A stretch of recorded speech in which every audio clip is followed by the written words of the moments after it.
Hello, everybody. Welcome again to the Creating Character podcast. We are here in beautiful, sunny Los Angeles. I love this city. Sky, do you love this city? Oh, you know I love this city. He loves this city. This is a podcast where myself, a kind of, I guess, a podcaster turned wrestler, sits down with my good friend Sky, who is a wrestler now getting into the world of podcasting. Yes, I'm here. Yeah. We're successful. We're successful, officially successful, because the podcast is out into the world. And the concept of this podcast is we kind of examine this crossroads that we're at in both of our lives, kind of how we got here, where we want to go. We want to talk out loud about the process of building out who you are, how you got to where you are, and where you want to go. And we want to do that so everyone here can watch, everyone here can listen, and give us feedback on where they are, and we can react to all that jazz that's kind of happening. Sky, how's that? Is that exciting to you? That sounds good to me. Yeah, I mean, we agreed on it. So I liked your Urkel analogy better, but you know. Yeah, I guess I honestly was sitting up last night watching Family Matters, and I was like, what other metaphors can I pull to bring up on the show today? No, but this is the first episode that we've done since the podcast has existed. Right. And last time, on the first episode, we kind of got into some nitty gritty about where you are at your career and some things that you said about your just perception. You genuinely asked about your perception and how people felt about where you are and maybe your absence of being on TV and stuff like that. And kind of people had thoughts. People had thoughts. So I just want to toss it to you and say, how do you feel about that just off the bat? Yeah, people had thoughts, to say the least. You know, the thing about it was when I was speaking on my situation in our first episode, it wasn't to make headlines. Mm-hmm. Like I wasn't trying to create clickbait or anything like that. I was just being open and honest and kind of sharing where I'm at with things. And that's what the show is supposed to be about, right? You know, we're just keeping it real. But I didn't know it was going to become what it became. I truly did not. But, you know, there was some good things. There were some bad things, negative, positive. That comes with the territory. You just kind of have to deal with it. But what I did gather and my biggest takeaway was that people care. Yeah. And I think that sometimes when you kind of fall into the background, you feel like people stop caring and the world just kind of moves on without you. Yeah. And there are moments when you're reminded, like, oh, okay, like, you know, when I go do a show, I did a show in Memphis recently, and the fans were so kind, and it reminds you. You'll meet someone and they'll say, hey, I watched you wrestle in this city, and it really meant so much to me, and it reminds you. And then situations like that where, you know, people speak and they say, like, yeah, I miss seeing him, you know, it's a nice reminder. And I just have to really give my heart out to all the fans and say thank you so much for your outpouring and your support. And, you know, obviously there was definitely some negativity out there. Again, that comes with the territory. I'm okay with it. I'm built for it. And, you know, I think it's going to be a good thing going forward. Yeah, I think when you put yourself out there in that way, it's happened to me in similar situations. You're known for something.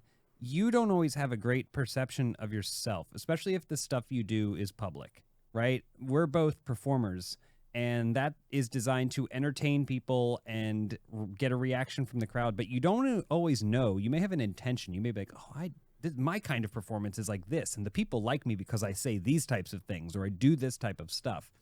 And it isn't until moments like this you go, oh, some people think of me completely differently. Yeah. You know, like what you were saying about, at least, if nothing else, people care.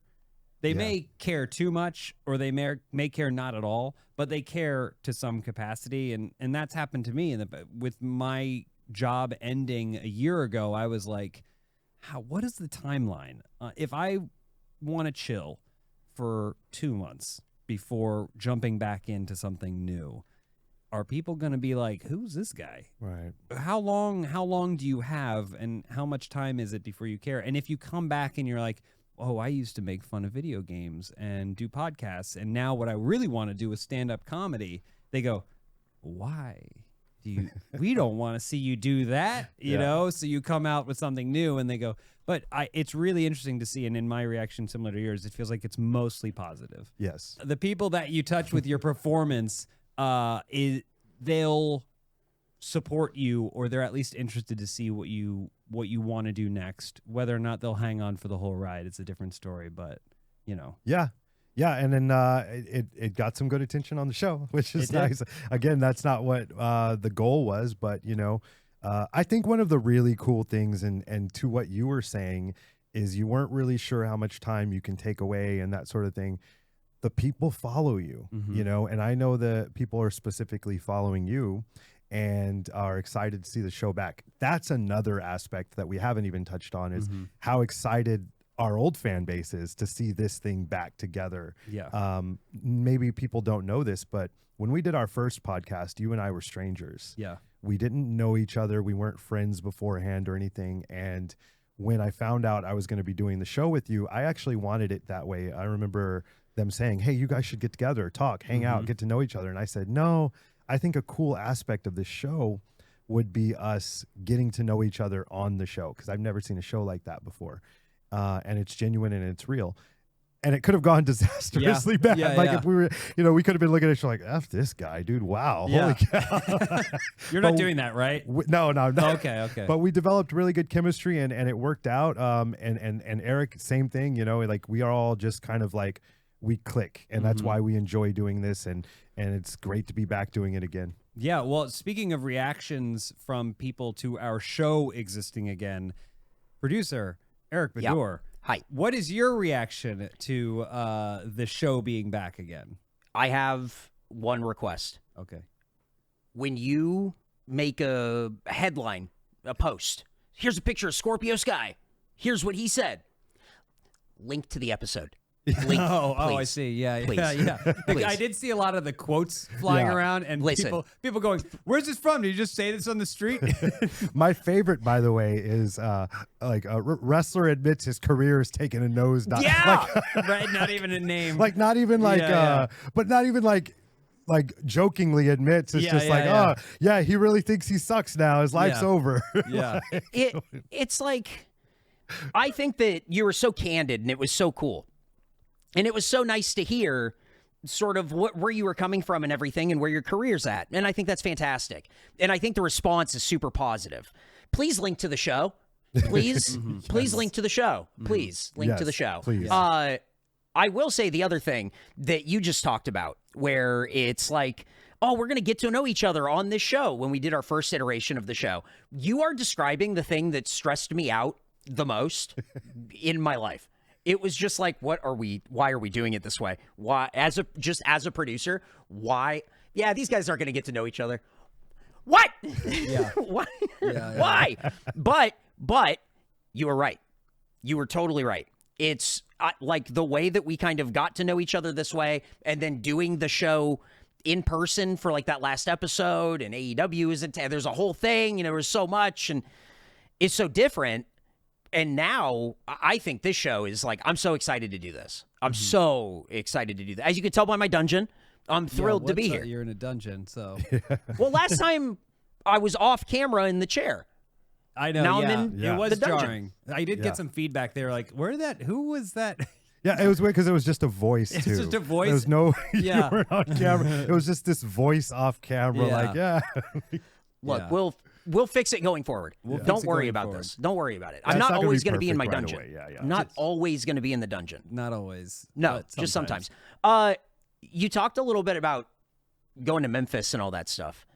And you talked a little bit about like the reaction to you doing the show again and everything. But James, what's it been from your side of like the reaction of the show coming back and an audience that wants to see you do stuff? What's that been for you? Yeah, I mean, it's been only positive for me. The people that follow me tend to know my interests. And I think maybe unintentionally, but probably subconsciously, I have tried to pursue creative ventures that are close to those interests. And this is one of those things. So when people see, oh, James is doing a podcast tangentially related to professional wrestling with a professional wrestler, I think they go, that's awesome. I'm happy for him, because we know that it's not like I'm doing a podcast about the shipping industry, here's James on the scene at the LA ports, talking about what's coming in and what's going out. Something that's people would go, what are you doing? What's going on with you? So I think people are genuinely happy to see that. I do know that for as little time cosmically as our previous show existed, there were people that were like, this is fun. Their dynamic between the three of them is like really fun, and we're sad that it's not happening. I would always get questions for the following after we finished that finale, if you can call it that. I guess not, because we didn't get canceled. No. So Right. No. it was just a random episode that we never made another one that didn't have a follow-up. But people would always go, is that coming back? And I would honestly be like, I don't know. But when we started talking about doing this, I was like excited to see those, because I was knowing that it would. In some form or another. And so a lot of those people came and they were really excited to be like, it's a new name. It's honest. They're like, I think this is a better name. And it seems like you're going to have more fun doing it, because it's not going to be some weird remote project that you're doing. And you're also not beholden to the format. We had a pretty strict format for the last one that I don't think it was terrible, but there was always this thing as, okay, if we're on a discussion, we'd have to figure out how to stop down that conversation and slide in the required topical thing. Remember when we did an ad for Full Sail Universe? Oh yeah. And it's like we're talking about Dynamite on the show, and then we have this ad read, and I think I read it, didn't I? Yeah, probably. Yep. Like, oh, I had Full Sail. I was like, did you know they have wrestling there too? Whoa! Yeah. You're acting like that won't happen again if enough people listen to this show. Man, you want us to do a commercial for Raw? We will do it. Yeah, we'll sell out. Yeah. We'll sell out. I'll happily sell. Yeah. We'll say whatever you want. We are just for if there's sale. money involved. Yeah, absolutely. Especially Eric. Eric will definitely be He'll doing. do anything. Because if it's something we love, like we'll for sure. Like Nike comes calling. Oh, We're yeah. like, oh, for sure. Eric will get all the bad ad reads. Yeah, and he'll I'll just read do them whatever for happily money. with a big smile on his face. Holler at us, Blue Chew. I don't mean that as a bad read, but we have a relationship. We know we worked with you before. Do you have a relationship with Blue Chew? They sponsored what was that thing that it was like a WrestleCon thing. Oh, not really? WrestleCon, but it was the first couple AEW pay-per-views. They teamed with Conrad Thompson. They did like this fan event, and I think Blue Chew was one of the sponsors. And when CD and Frankie and I would do our autograph signings, they were not too far away, and we started shouting like, SC Chew! Wow, what a crossover. They loved it, They said they would give out samples. Cody used to give out samples. Cody used to give out samples I of don't know Blue if he Chew. wanted me to say. He's got so many pockets. He'd be like, I don't know. Don't get mad at me. He'd be Well, I like, mean, there's oh, gotta you be a might want to record go of it." check your bag. The Chew Fairy may have showed up. Oh, that could be much worse. Being known as the Chew Fairy could be much worse than I'm like, giving out Blue Chew. oh. Check under your pillow. Blue Chew. Wow. Dude, SC Chew, that's got Chew. legs. Oh, yeah. You want to talk about creating a character? It's Yeah. bringing back SCU and it's SC Chew. SC Yeah. Chew. Yeah, we're like a Damn. bunch of old guys. We got to like take something to get back, into That the ain't game. regular gum. That's right. That's why on the front it says SC Chew, and on the back it says that ain't regular gum. This is the worst gum. And I thought It's a tablet. Let's not blow the sponsor already. It's a tablet. I thought for sure you were gonna say this is the worst podcast we've done yet. Not yet. But no. We're on our way. Okay, it's Give a us tablet. time. That's a oh tablet. my God. Well, anyway, this is the kind of stuff we wouldn't have been able to do on the last No. podcast. We're I'm off the excited rails. to do on this Yeah. podcast. Yeah. I don't know if we yeah. said anything profound or interesting in the last 10 minutes, but that's okay. That's part of the game. We have not even hit our little list of stuff we wanted to talk about. We have some stuff I'm we not do there. want to talk about.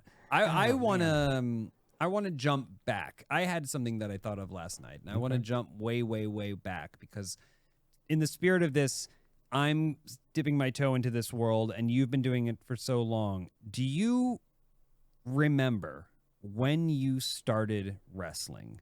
And were you leaning more towards babyface or heel, or did you have no idea? Like, what did you learn? Yeah, I remember it was a couple years after the Great Depression ended. Yeah, yeah, the And, Dust Bowl. You yeah, were it was like training in the Dust 30s, Bowl, right? 40s, something like that. I've been doing this so long. Um, no, I remember because I don't know if you know this. I started with a mask. Okay, yeah, I And didn't know that. Yeah. Yeah, so I trained at a company in Southern California. They were called Revolution Pro, no relation to the one in the UK. And most of the wrestlers had masks. It was very much a Japanese and lucha libre style wrestling. And my coach, he was like, why don't we start you with a mask and then eventually you can lose it. And so I was more so like, oh crap, and I don't have a name. And he used to just call me Scorpio. Like everyone had nicknames because, you know, when you have a bunch of students coming in and out, like you can't remember everyone's name. So everyone had a nickname. At the time I had a ponytail similar to Too Cold Scorpio. Great. So he just called me Scorpio. Okay. And so it came time for me to have my first match. And I was like, I don't have a name. I was like, I can't just call myself my real name because I'm going to wear a mask, you know? So he's like, we'll just call you Scorpio Sky and then we'll change it later. Like, oh, cool. We never did. I never even thought it was a good name, but whatever. Yeah. But anyways, I started as a baby face and I didn't really care if I was a baby face heel. I was just excited to be wrestling, man. Like I wanted to do that since I was a kid. Yeah. There's literally nothing else I ever wanted to do. And to actually grow up and train and like do it, even making no money at the time. I remember talking to a wrestler, speaking of money, I remember talking to a wrestler and he was a pretty like big SoCal wrestler at the time. And when I asked him, how much money do you make per match? And he said $150. And at that time I remember thinking, holy cow, I'm gonna be rich. If I can make $150 per match, I'd be good. I'd be set. I made it. Like, just think about that. I mean, if like Hogan, you wrestle 450 days out of the year, it adds up. That adds up. That adds up. I don't know the math. Don't make me do the math on the top of my head. I'm not that. Yeah. So I remember, man, I remember so many things actually, you know, because Sabu had passed recently. And I remember meeting Sabu very early in my career. And that was really cool because the first ECW match I ever saw was Sabu against Mikey Whipwreck. And it was the craziest thing I ever saw in my life. The finish was like Mikey Whipwreck was standing on a table that was bridged outside the ring on the apron and the guardrail. And Sabu did the running jump off of the chair, springboard, DDT through the table to the floor, picked him up, threw him in the ring, covered him. And it's like, I've been watching WCW, WWF my whole life. I'd never seen anything like that. And I was just like, he's the craziest wrestler I've ever, like, it changed my life because I was a huge ECW fan when I was in school growing up. And that's really what like encouraged me to want to be a professional wrestler. So like, shout out to Sabu, rest in peace. Wow, that's interesting. It's interesting that you kind of jumped into it with a blank slate. You were like, I just want to learn how to wrestle. You didn't really have like a gimmick, because I know that for a lot of guys, not everyone has the leverage to step into a wrestling school and then be like, hey, coach, I'm gonna be Typhoon Man, you know, or whatever it is. Typhoon Man. Yeah, I'm gonna be Bricky Strong, Bricky you know? Steamboat. Bricky the Dragon. Is that Steamboat. another character? Yeah, Bricky Steamboat. Bricky Steamboat. Steamboat. And then just say, and I'm a heel and I do this, and so only you know, that's not how it works. You probably get kicked out. You probably get kicked out. But I was just curious if in your head you were like, when you visualized yourself, maybe even before you ever started training, like when you were a kid and you would watch and you visualized yourself as the champion, what were you? Bret Hart. Okay. That was Bret Hart. So but stoic babyface Bret Hart. Yeah. Wrestler with a mission. Yeah. Okay. That's who Bret Hart will be always my all-time favorite wrestler. He was my hero as a kid. To the point I still have uncles and aunts who are like, I remember you used to always talk about this guy Bret Hart. Yeah. I loved Bret Hart, and I wanted to be just like him. I told all of my friends in high school that I was Canadian. Oh, wow. I said I was from Canada. Yeah. They're like, they have black people in Canada? Yeah, I think so. And I always have the answer. I'm like, oh, yeah, they got a lot of us out there. Oh, wow. Yeah. Yeah, it's a cultural mosaic up in Canada. It's beautiful up there. Yeah. That's interesting. Bret Hart. Yeah. I went to Canada a year or so ago with AEW, and I was getting off the plane, and You could I smell thought the about maple that syrup. story, and I walked in the airport, and I saw another black guy, and I was like, hell yeah, I was right. Yeah, there's a lot of them. I don't want to say this because it's a podcast, but stop talking. Okay, got it. Got it. Interesting. I think we're almost done, right? And we just started. We've talked about nothing. Nothing. It's like- We kind of said talked like, about this. it was good response, and then you went, yeah. Okay, there's black hold people on. in Canada. like What? when we Hold we on. put the ad out for this, Yeah. like it has to be like, hey, this new episode is dropping at 11 p.m. Saturday. Make sure you get high before you watch it. Yeah. No, don't. You don't need to get high, because if you just listen to it, you might as well have been. I just want to point out, because you guys are acting like, oh, we had all of our ducks in a row. Eric shared a document with us that had Yeah. potential ideas, and it was like response, James's vacation. Those are like Yes! the two things on it. So the fact that we No! didn't talk about my vacation and instead we talked about this isn't that big of a trade. I wanted to hear about your vacation. Yeah, well, we still could talk about my vacation. Just we didn't have to talk about my vacation. I don't think anyone would have gained true insight into us, our journey, your journey, their journey by me talking about my vacation. I hope people are entertained by this. Yeah, that's. I certainly am. Holy cow! People are like, how many? They're on episode 99, and they're just talking about wrestling with the week. There's more episodes of this than the other one. The best is going to be there's going to be people that are going to tune in and be like, I want to see what they say this week. You know, Yeah, the headline yeah. people, but they ain't talking about nothing. Tuning in, they ain't saying shit. A show about nothing. Wow. I don't know what anyone could have Show walked about away. nothing. Yeah. Really, no one could have walked. We have to find some, before we close out this episode, we have to find some sort of thematic insight. Eric, okay, you're the okay, producer. Put okay. this all together. All right, bring it together. You talked about Scorpio Sky's beginnings. Yeah. And the idea of what kind of character he is, his inspiration and everything. I didn't know where you got your name from. I thought that was super interesting. Really great.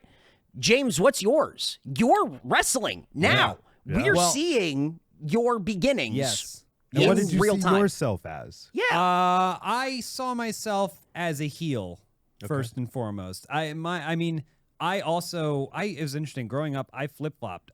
Bret Hart was the first wrestler that I remember loving. But then I saw Shawn Michaels and I was like, ooh. Same. I was like, ooh.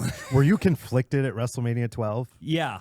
Because Yes. I was too. Because I remember leading up to it. It was like I want Shawn to win because he deserves to be world champion. And then the night happened, and it was like I can't cheer against Bret. This is tough. Which, to be fair, it was easier for me because I never watched a WrestleMania in its entirety until like much later, until I was much older, because I couldn't convince my parents to get the pay-per-view. So I would listen to it like an old radio show. yeah. I'd do the scrambled. So the hugest pay-per-views, I feel like I missed out on so many of those and going back and watching it. But yes, it was one of those things where I would see Shawn and I'd be like, oh, okay. All right, this guy's got some edge to it. But then Bret would come back and no, Bret. And I'd fight back and forth between the two of them for the longest time until basically The Rock showed up. Oh, I gotcha. Yeah, The Rock was. And then it was just The Rock with occasional weird offsets where I would be like, well, this Bob Holly guy, Hardcore Holly, there's something to him. Do ya? I like this guy a lot.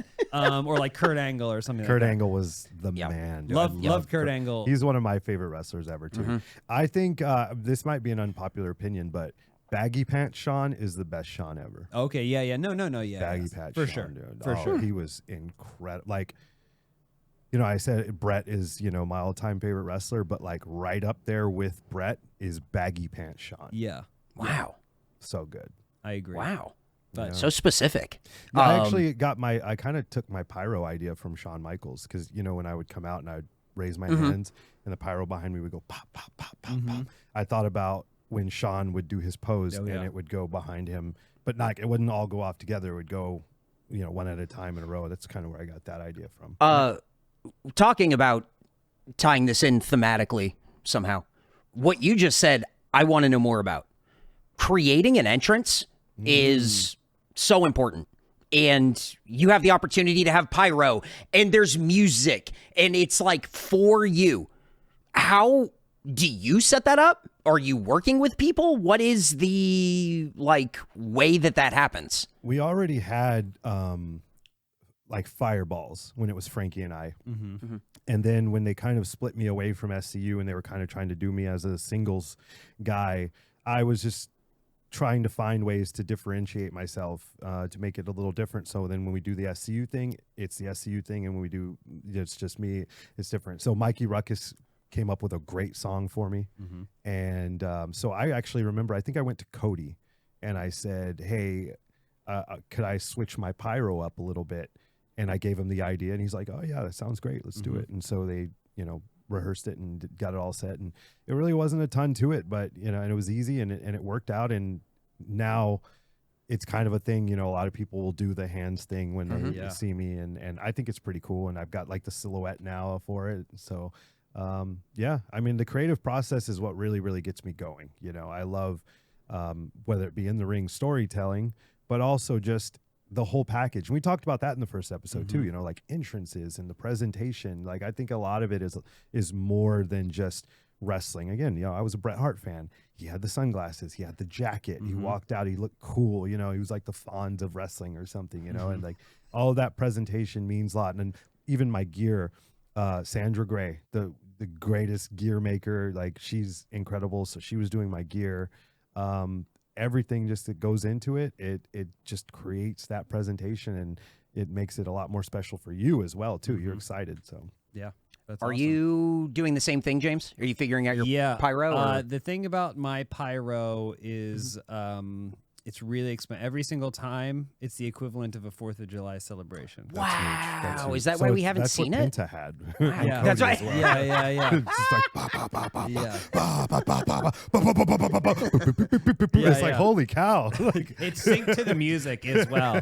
I had the luxury of walking into a place where they did kind of say, listen, you're not just a regular student, because I had this kind of backstory with them of having wrestled with them before.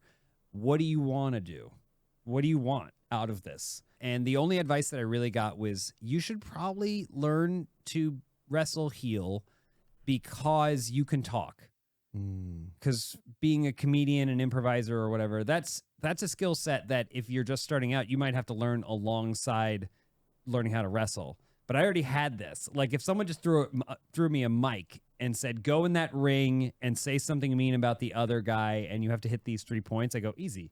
But that's a skill that you have to learn. So they said, since you can talk, you already have a leg up on everything. And there's no sense having you getting beaten up, taking all this heat, and you can't talk. So I basically got immediately moved into you are going to be a heel, so we're going to start teaching you that side of things first, which I was totally fine with, because that's what I kind of wanted to do anyway. I think it's fun. being a heel's fun. It's weird because every time I come through the curtain and people boo, that means it's working. Yeah. It's like, oh, this is great. Like, I even have, thinking about the songs that I use, I was running through my head. I was like, okay, you need the sting at the beginning, right? Like, you have to. You have to have something at the beginning. So I have that, and it's gotten to the point now where when I wrestle, before I come through, the sting, and then there's boos, and I go, yes, hell yeah, it's working. And just to be clear, to make sure everyone knows what we're talking about when you say the sting, it's that beat at the beginning of a song.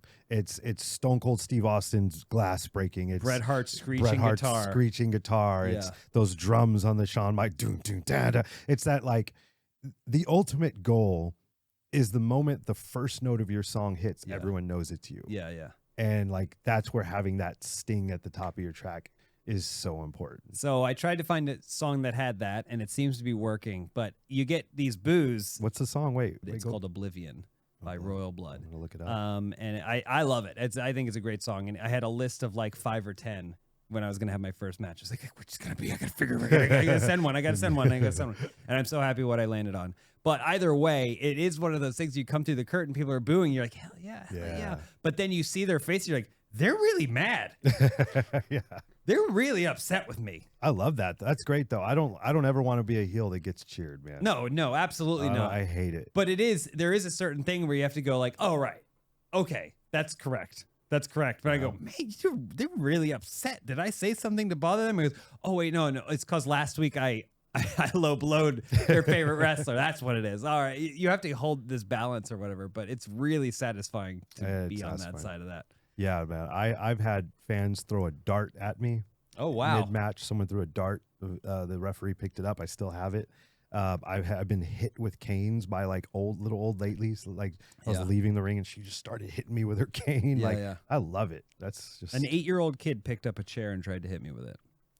Did you take him out? If I had known, I didn't even realize it because I was too busy getting beat up in the crowd. But I saw later in the video that there was an 8-year-old kid in the crowd who picked up his chair and was pursuing me and trying to hit me. His dad had to grab the chair. Kicked his little ass. Yeah, I'm just kidding. That's the theme that we landed on. The kid comes at you, fight back. He knows the rules. Hey, protect yourself at all times. He protect saw the business. when he walked in. Yeah. What? Where can people see you wrestle, James? Yeah. So I wrestle with Millennium Pro Wrestling. They wrestle out of Chatsworth, Los Angeles, but they also have a YouTube channel. So if you search for Millennium Pro Wrestling, MPW, they post everything on YouTube. They do cool cut downs, and it's a really fun show. I love this group, and it's a really fun show because they wrestle in the same place every Friday, which means that they book story. Yeah, and it's consistent. The fans know. The fans that come there, they know the relationship. So I have feuds there, and I feel like if you're just wandering around indie shows, you're gonna get booked in a feud, right? Like you're gonna be like, we're putting you against the other biggest names that way, and you guys have to just do something, tell the whole story in one go, night. Yeah, super fights. Yeah, super fights. So, but this is a cool thing because like I'm gonna have like the 4th match with a guy on Friday. I'm wrestling Cody Prince, and it's the 4th match we've had together. Oh, wow. And it seems like that would be boring, but for me, it's really fun because now I'm like, what do we have to do to tell this story and that we haven't shown already? Absolutely. Because they know the stakes and they know the tools that I'll use, and I should know the tools that he's going to use. So now how are we subverting the whole story? Each other's greatest hits and that sort of thing. Yeah, that's a lot of fun. It's really fun. Good story. I'm gonna have to poke my head in there someday. You should. You should come by. Interesting. For sure. Interesting. All right, we got back on track. Look at that. There we wrapped did things it. up. Look, see? just in time to end the episode. Oh, beautiful. Beautiful. We're so good at this. We nailed it, honestly. We really really did. nailed it. We didn't even talk about my vacation. Maybe next time. We didn't even create a character this time. Yeah, we didn't. Well, we had what was it? Bricky Steamboat. Bricky Steamboat. Bricky Steamboat. Yeah. That's the name we came up with this time. So let us know down in the comments what you think Bricky Steamboat's entrance music should be. What kind of pyro? Didn't you just got done going, we're so good at this. We're so good at this. Yeah, I don't know. Leave a comment. Say that what he wears. I mean, that's... All right. And then also someone that Bricky's feuded with for a year and a half. Rich Hood. Rich Hood. It was Rich Hood. Yeah, Rich Hood. Yep. Richard Hood. Damn. Shout out. Man. James, wrap this up. Take I us was out. trying to, and then you mocked me for it. Hey, everybody, thank you so much for listening. This is the 3rd episode of the show. We're rocking and rolling here. If you are not part of the party, you're going to be missing out. So subscribe on YouTube. Follow us on Instagram. And keep an eye out. Eric has been pulling cool short clips. So if you want a taste of the show, it's too bad you already got a full episode because you're listening to this. But tons of stuff. Go back, listen to the 2 episodes you missed. And we're going to keep rocking and rolling here. Sky, any final words? SCU! There it is. Oh, my God. We're knocked out.